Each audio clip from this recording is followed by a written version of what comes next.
Hello students, आज हम ये समझने की कोशिश करेंगे कि सिंपल इंडेक्स नंबर्स में प्राइस इंडेक्स और क्वांटिटी इंडेक्स कैसे बनाते हैं।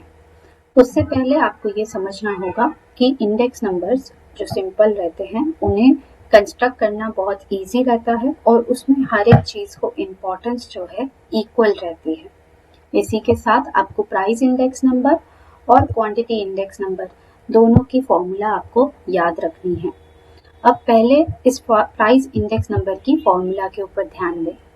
अब ये क्या है? इस साइन को कहा जाता है समेशन। समेशन का मतलब और कुछ नहीं बल्कि एडिशन है। अब हमें दिख रहा है P1, तो P1 क्या है? ये 1 जो है वो रिप्रेजेंट करता है करंट ईयर और रिसेंट ईयर को, और नीचे हमें दिख रहा है P0, तो वो रिप्रेजेंट करता है बेस ईयर या ओल्ड ईयर को। तो इंडेक्स नंबर आप जब भी बना रहे हैं तो आपके पास 2 साल की डेटा होती है। एक होती है करंट ईयर की डेटा, रिसेंट ईयर की डेटा, और एक होती है पिछले साल की डेटा या पास्ट ईयर्स की डेटा। अब वो साल कोई भी हो सकता है। मान लीजिए आपके पास 2 साल की डेटा है, 2015 और 2025। अब इसमें से अगर आप करंट ईयर मानेंगे तो करंट ईयर आप 2025 को मानेंगे और बेस ईयर आप 2015 को मानेंगे। यही मान लीजिए आपके पास डेटा है 2005 और 2015 की, तो इस केस में करंट ईयर क्या हो जाएगा? 2015 हो जाएगा। तो जो भी रिसेंट ईयर है आप उसको क्या मानेंगे? करंट ईयर मानेंगे, और जो भी रिसेंट ईयर से भी पहले जाता है उसको आप क्या मानेंगे? ओल्ड ईयर मानेंगे या बेस ईयर मानेंगे। आई होप ये फॉर्मूला आपको क्लियर है। अब इसी के साथ एक एग्जाम्पल देख लेते हैं। हमारे पास 4 कमोडिटीज हैं। चारों कमोडिटीज का प्राइसेस हमें बताया गया है 2015 और 2025 के हिसाब से। तो अब इस सबसे पहले इस फॉर्मूला में हमें क्या चाहिए? Summation of P1 and summation of P0। अब समेशन ऑफ P1 और P0 बल्कि कुछ और नहीं, क्या है? एडिशन है।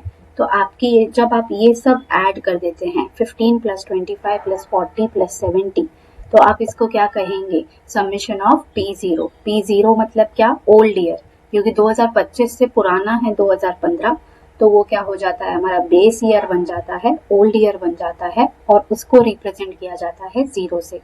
वैसे ही 2025 का भी डेटा आप निकालेंगे, इन सबको ऐड करेंगे और नंबर निकालेंगे, तो आपको मिल जाएगा समेशन ऑफ P1। जब आप इन दोनों वैल्यूज को फॉर्मूला में पुट इन कर देते हैं और सिंपल मैथमेटिकल कैलकुलेशन करते हैं तो आपको प्राइस इंडेक्स मिल जाता है। अब जैसे आपने प्राइस इंडेक्स देखा वैसे ही आपका क्वांटिटी इंडेक्स होता है। यहाँ पे भी आपको समेशन का साइन दिख रहा है, वो बल्कि और कुछ नहीं एडिशन है।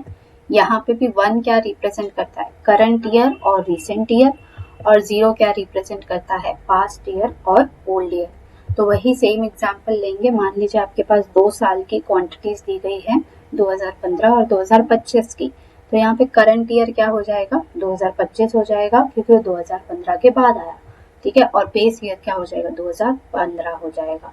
वैसे ही अगर आपके पास दूसरा एग्जाम्पल आता है जिसमें आपके पास क्वांटिटीज दी गई हैं 2005 और 2015 की, तो यहाँ पे करंट ईयर क्या हो जाएगा? 2015 हो जाएगा, और बेस ईयर क्या हो जाएगा? 2005 हो जाएगा, क्योंकि 2015 जो है वो 2005 के बाद आया है, और हम जिस एरा में हैं दैट इज 2025 में, तो हमारे सबसे नजदीक कौन सा है? 2015, तो वो हो जाता है हमारा करंट ईयर और रिसेंट ईयर।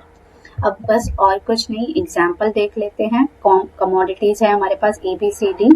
तो 2015 में उनका प्रोडक्शन, उनका क्वांटिटी कितना जनरेट हुआ था? 150, 200, 400, 750। वैसे ही 2025 में उनका क्वांटिटी कितना जनरेट हुआ है वो आपको दिया गया है। हमें क्या चाहिए? समेशन चाहिए। तो समेशन मतलब और कुछ नहीं बल्कि एडिशन होता है। तो हमने वही कर लिया है, इन सब क्वांटिटीज को ऐड कर दिया है।